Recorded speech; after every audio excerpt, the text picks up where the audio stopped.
Hi everyone, for this week's video, I wanted to talk about things that you can do to increase the chances of getting your offer accepted besides just offering a higher price. The first thing that you want to do is work with an experienced and knowledgeable buyer's agent in your marketplace. In multiple offer situations, it is often the case that some offers are very similar in terms and price. And a seller is going to look to the listing agent for advice on who is the buyer's agent that they feel most comfortable working with, that is going to help make this an easy and smooth transaction. So who you work with really does matter.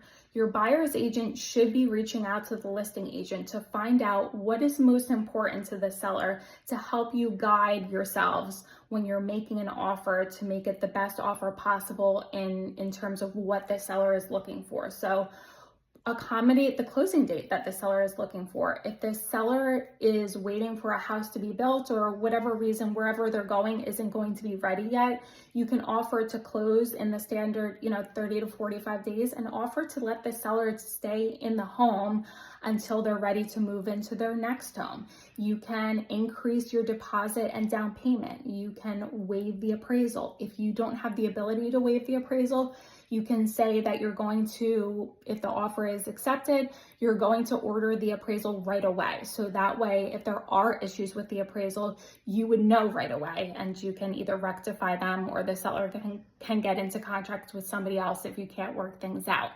You should always be providing proof of funds for your down payment, your closing costs, and an appraisal waiver if you have one. For the home inspection contingency, you should be limiting your inspection to major issues only. You could even accept the house as is. If you are accepting the house as is, you can still do a home inspection. With your pre-approval letters, make sure that you're going beyond just a pre-approval letter. Have your lender approve you for the mortgage. So that means that they've sent your file through underwriting and your file is subject to only an appraisal.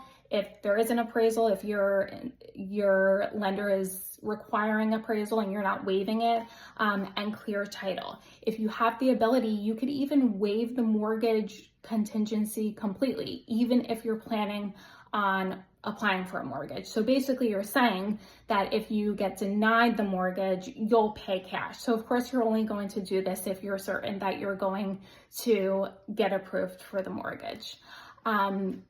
If the sellers are going to have issues, like in a estate sale, if the sellers may have issues getting rid of things, you could always do something like offer for the seller to leave behind anything that they don't want to or can't get rid of, and you'd be responsible for emptying the house. So things like this are on a case-to-case basis. So that's why it's important to find out what the seller situation is and add things into the offer that you feel would make the seller's lives easier.